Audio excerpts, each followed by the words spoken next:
বৈষ্ণৱ সমাজত ভাদ মাহ বুলিলে এক পবিত্ৰ মাহ। এই পবিত্ৰ মাহটোতেই সকলোৱে ভগৱানৰ চৰণত আশীষ গ্ৰহণ কৰে। অসমৰ বিভিন্ন প্ৰান্তৰ মন্দিৰ নামঘৰসমূহত আজি ভকতৰ সোঁত দেখা পোৱা গৈছে, যিহেতু আজি পবিত্ৰ ভাদ মাহৰ প্ৰথম দিন। আৰু মই বৰ্তমান উপস্থিত আছোঁ ঐতিহাসিক গোলাঘাটৰ শ্ৰী শ্ৰী আঠখেলীয়া নামঘৰত। আঠখেলীয়া নামঘৰতো বিভিন্ন প্ৰান্তৰ পৰা ভকত বৈষ্ণৱসকল আহিছে, যে ভাদ মাহৰ প্ৰথম দিনটোতেই তেখেতসকলে ভগৱানৰ চৰণত আশীষ বিচাৰিবলৈ মোৰ সহযোগী অনুপমক মই দেখাবলৈ অনুৰোধ জনাইছোঁ। এয়া হৈছে গোলাঘাটৰ ঐতিহাসিক শ্ৰী শ্ৰী আঠখেলীয়া নামঘৰ, যিহেতু পবিত্ৰ ভাদ মাহ আৰু ভাদ মাহৰ এই পবিত্ৰ ভাদ মাহৰ প্ৰথম দিনটোতেই বিভিন্ন প্ৰান্তৰ পৰা ভকত বৈষ্ণৱসকল আহিছে। তেখেতসকলে ভগৱানৰ চৰণত এগছি বন্তি জ্বলাই সেৱা গ্ৰহণ কৰি আশীষ বিচাৰিবলৈ এয়া মোৰ সহযোগীয়ে দেখুৱাই আছে, যে ইতিমধ্যে বিভিন্ন প্ৰান্তৰ পৰা ভকতসকলে তেখেতসকলে ভগৱানৰ চৰণত আশীষ গ্ৰহণ কৰিছে।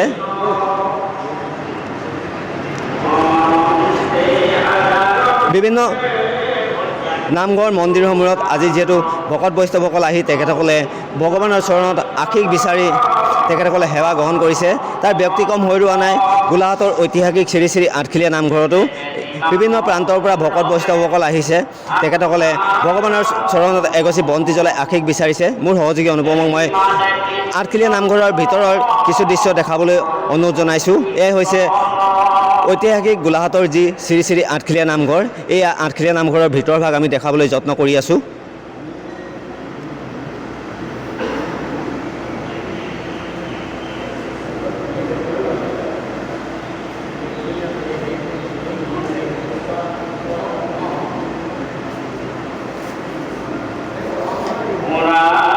ইতিমধ্যে সময় হৈ যোৱাৰ লগে লগে বিভিন্ন প্ৰান্তৰ পৰা ভকত বৈষ্ণৱসকল আহিছে, যে ঐতিহাসিক এই আঠখেলীয়া নামঘৰৰ এগছি বন্তি জ্বলাই তেখেতসকলে ভগৱানৰ চৰণত আশীষ বিচাৰিছেহি। এয়া মোৰ সহযোগীয়ে দেখুৱাই আছে নামঘৰৰ ভিতৰৰ কিছু দৃশ্য।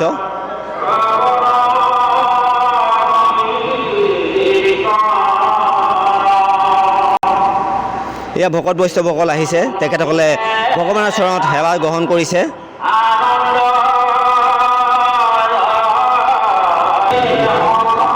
মোৰ সহযোগীয়ে দেখুৱাই আছে যে ভকত বৈষ্ণৱসকল আহি আছে ঐতিহাসিক যি আঠখেলীয়া নামঘৰ, তাত তেখেতসকলে আশীষ গ্ৰহণ কৰিবলৈ। মই ইয়াত ভকত আছে, মই তেখেতক সুধিম, যিহেতু আজি পবিত্ৰ ভাদ মাহৰ পবিত্ৰ প্ৰথম দিন, কি কয়? পবিত্ৰ ভাদ মাহৰ ভক্তিভয় সেৱা জনাইছোঁ। গোলাঘাটৰ অৱস্থিত এই শ্ৰী শ্ৰী আঠখেলীয়া নামঘৰলৈ অসমৰ বিভিন্ন প্ৰান্তৰ পৰা ভক্তৰ আগমন হ'ব। পবিত্ৰ ভাদ মাহত আমি সমূহ ভক্তকে আদৰণি জনাইছোঁ, আৰু লগতে আমি প্ৰতি বছৰৰ দৰে এইবাৰো অনুসূচিত জাতি ছাত্ৰ সন্থা বীৰ লাচিত সেনা গোলাঘাট জিলা সমিতিয়ে ভক্তসকলক সেৱাৰ্থে আমি বিশুদ্ধ খোৱা পানী আৰু নেমু ৰসৰ আমি যোগাৰ কৰিছোঁ, যাতে আমাৰ এই আঠখেলীয়া নামঘৰ এই পবিত্ৰ স্থানলৈ আহি কোনো ভক্তই যাতে একো অসুবিধা নহয়, আমি তাৰ ওপৰতো সমিতিৰ লগত যোগাযোগত আছোঁ, বা আমি সহযোগিতাত থাকিম। আমি সমূহ ভক্তপ্ৰাণ ৰাইজকে এই তীৰ্থস্থানলৈ আদৰণি জনাইছোঁ। তেখেতসকলে ভকত বৈষ্ণৱ সেৱাৰ বাবে যথেষ্ট ধৰণে সহায় আগবঢ়াম বুলি কৈছে। মই আৰু এজন আছে, মই জানিব বিচাৰিম। হয়, কি ক'ব দাদা? ভাদ মাহ আজি প্ৰথম দিন। হয়, ভাদ মাহৰ আজি প্ৰথম দিন।